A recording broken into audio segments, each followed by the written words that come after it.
और मैं जितने यहाँ पे लोग मौजूद हैं मैं उन्हें बताना चाहता हूँ कि इस वक्त आपके सामने इस सभागार में जो लोग बैठे हैं इनमें से कोई भी भीड़ का हिस्सा नहीं है, कोई भी किसी ग्रुप का हिस्सा नहीं है, समूह का हिस्सा नहीं है। प्रत्येक व्यक्ति एक निखरा हुआ व्यक्तित्व है। और सर ये एक जगह के नहीं है, कम से कम 16 राज्यों से आए हुए लोग हैं। और तो और यहाँ पोर्ट ब्लेयर और दादरा नगर हवेली के भी प्रतिनिधि बैठे हुए हैं। आपके आने से पहले सबने अपना अपना परिचय दिया है।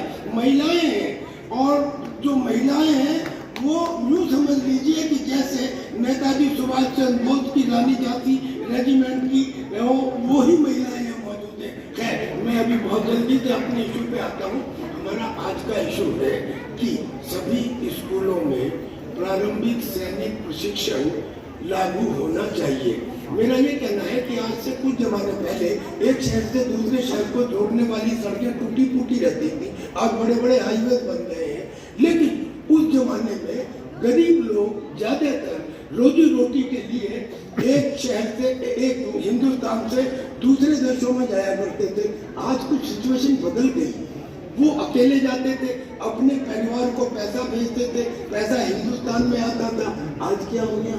आज ये हो गया कि लोग अपनी फैमिली के साथ और कम पढ़े लिखे मजदूर नहीं, पढ़े लिखे स्किल्ड लोग और दूसरे देशों में जा रहे हैं। क्यों? जब पूछा गया तो बोलते हैं अविश्वास इतना बढ़ चुका है, कभी भी कुछ भी हो सकता है। अब ये चिंताजनक बात है, कभी भी कुछ भी हो सकता है। इसका मतलब इस देश को बचाए रखने के लिए सबसे पहली आवश्यकता इस समय राष्ट्रीय एकीकरण की है, यानी कि उन सब लोगों को जोड़ के रखा जाए। लेकिन राष्ट्रीय एकीकरण हो कैसे? क्योंकि सबसे पहले तो एक कॉन्सेप्ट आता है सन ऑफ द सॉइल, यानी कि मेरी धरती का मैं बेटा हूँ, यहाँ मेरे को ही जॉब मिलेगा, दूसरे को नहीं मिलेगा। अब दूसरा अलग हो जाता है। ऐसे ही दूसरा कॉन्सेप्ट आता है आरक्षण। एक लंबे समय तक लगातार दिया गया आरक्षण की वजह से पूरे देश के अंदर एक विभाजन तो शुरू हो जाता है। और तीसरा जो मेन विषय आता है वो है राष्ट्रीय चरित्र की कमी। तो दूसरा प्रश्न होता कि पहले आवश्यक है राष्ट्रीय एकीकरण, राष्ट्रीय एकीकरण के लिए आवश्यक है राष्ट्रीय चरित्र की कमी। अब इस चरित्र को कैसे पूरा किया जाए? राष्ट्रीय चरित्र को कैसे पूरा किया जाए, यहाँ से सिचुएशन प्रारंभ होती है। क्योंकि पहले सब लोगों को ये समझना पड़ेगा और खास तौर पे हमारे धर्म गुरुओं को ये समझना पड़ेगा कि वो हमें क्या बताते रहे, बच्चों प्यार, क्षमा, करुणा, दया, सहनशीलता, अतिथि सम्मान ये होने चाहिए, बहुत अच्छे हैं। लेकिन ये केवल परिवार और समाज तक सीमित है। ये जब राष्ट्र की सुरक्षा का सवाल हो तो सहनशीलता 0 होनी चाहिए, 0 होनी चाहिए। कल्पना कीजिए कि अगर पृथ्वीराज चौहान ने उस समय मोहम्मद गौरी को पहली बार माफ न किया होता तो हिंदुस्तान का इतिहास दूसरा होता। लिहाजा जब राष्ट्रीय चरित्र की बात आती है तो राष्ट्रीय चरित्र में सहनशीलता का कोई कॉलम है ही नहीं।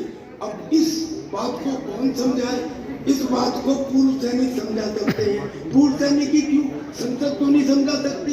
संत क्यों नहीं समझा सकते? न्यायपालिका क्यों नहीं समझा सकती?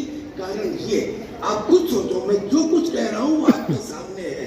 पूरे देश में जब भी कभी कोई प्राकृतिक या कृत्रिम आपदा आती है, फौज को बुला दिया जाता है, स्थिति नियंत्रण हो जाती है। 144 करोड़ का हिंदुस्तान, केवल 13 लाख की फौज, वो 8000 किलोमीटर का समुद्र तट, 9000 किलोमीटर का जमीनी तट, उसकी रक्षा भी करे। और आप में जब कहीं बाढ़ आए, सूखा आए, आग लगे, फौज को बुला लो, स्थिति नियंत्रण आ गई। क्यों भाई? उसके हाथ में कोई जादू का डंडा है? दरअसल में फौज के हर सिपाही के पास क्या है? कर्तव्य निष्ठा है, अनुशासन है, प्रशिक्षण है, ईमानदारी। और जो एक फौज के सेवारत सिपाही के पास है वो सेवानिवृत्त सिपाही के पास भी है।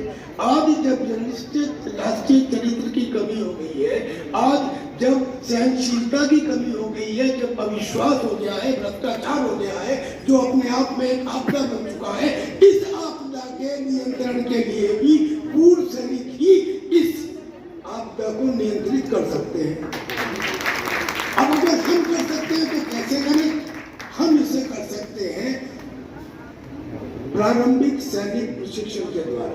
प्रारंभिक सैनिक प्रशिक्षण का क्या मतलब हुआ, यानी कि स्कूलों में, अच्छा स्कूलों में क्यों, कॉलेजों में क्यों नहीं? स्कूलों में इसलिए कि 8वीं 9वीं क्लास में जो बच्चा है वो एक कच्ची मिट्टी की तरह होता है। उस समय जो बातें उसे सिखा दी गई जीवन पर्यंत उसके दिमाग में रहती हैं। और इस प्रशिक्षण के अंदर क्या शामिल होगा, इसमें नॉर्मली ड्रिल या दौड़ केवल ये नहीं, इसमें एम्बुश कैसे करते हैं, दुश्मन के एरिया में आतंकियों के साथ पेट्रोलिंग कैसे करते हैं, डिजास्टर मैनेजमेंट कैसे करते हैं। अगर कुछ भी पास में नहीं है तो फिर हम फर्स्ट एड बगैर किसी दवाई के कैसे देते हैं जो, और इसमें आर्टिफिशियल इंटेलिजेंस रोबोट के बारे में भी थोड़ा सा एक्सपोजर, ऑब्स्टेकल कोर्स कैसे करते हैं, इस किस्म की चीजें इस प्रशिक्षण में बताई जाएंगी। काल्पनिक नहीं है। इस प्रशिक्षण के 6 कोर्स राष्ट्रीय सैनिक संस्था ने बिना किसी मदद के चलाए हैं और बड़े अच्छे रिजल्ट मिले हैं उनके। कहाँ मुजफ्फरनगर में, गाजियाबाद में और जबलपुर में। अब हमारा ये कहना है कि इस राष्ट्रीय सैनिक प्रशिक्षण को सभी स्कूलों में लागू किया जाए। कैसे लागू करें? अगर हमारी बात सरकार को सुननी होती तो बहुत पहले सुन लेते, क्योंकि हम काफी समय से रिक्वेस्ट कर रहे हैं। तब ये दिमाग में आया कि अरे 1857 में जब कभी भी कोई अच्छा बदलाव इस देश में आया तो संत और सैनिकों ने मिलकर काम किया है। ध्यान है आपको, 1857 में स्वामी ओमानंद, स्वामी वृद्धानंद जो अंधे थे, स्वामी संपूर्णानंद, स्वामी दयानंद सरस्वती, इन्होंने मिलके किसको बुलाया? रानी लक्ष्मीबाई, तात्या टोपे, ज्वाला प्रसाद, नाना जी। और उस समय 3100 रुपए दिए और कहा कि जाओ अंग्रेजों से लड़ो। और उनको एक योजना भी थी, मैं वो योजना भी नहीं बताता, लेकिन जब संत और सैनिक आए तब पहला स्वतंत्रता संग्राम प्रारंभ हुआ। आज भी हमारे पास यहाँ पे रविंद्रपुरी, महंत रविंद्रपुरी जी है, हमारे पास में स्वामी चिदानंद जी है, हमारे पास आचार्य लोकेश जी है, संत भी है। और सैनिकों में जनरल गुरमीत सिंह से बड़ा कौन सा सैनिक होगा? सैनिक भी है और संत भी है। तो आज गंगा तट पे आरती के समय ये संकल्प लिया जाए कि सभी स्कूलों में 8वीं क्लास के स्तर पर प्रारंभिक सैनिक प्रशिक्षण लागू किया जाए और इस काम का संचालन राष्ट्रीय स्तर पर राष्ट्रीय सैनिक संस्था करेगी। आज लपेट दो सारे झंडे और रख दो एक कोने में। एक नया झंडा गढ़ना है अपने खून पसीने में। ये झंडा ना उसका होगा ना उसका कहलाएगा। जिसको भी है प्यार वतन से वही इसे उठाएगा। मैं अनुरोध करूंगा सभी व्यक्तियों से वो तलवार अपने हाथ में लेके खड़े हो जाए और वो तलवार मुझे भी दे और हम ये संकल्प करने जल्दी।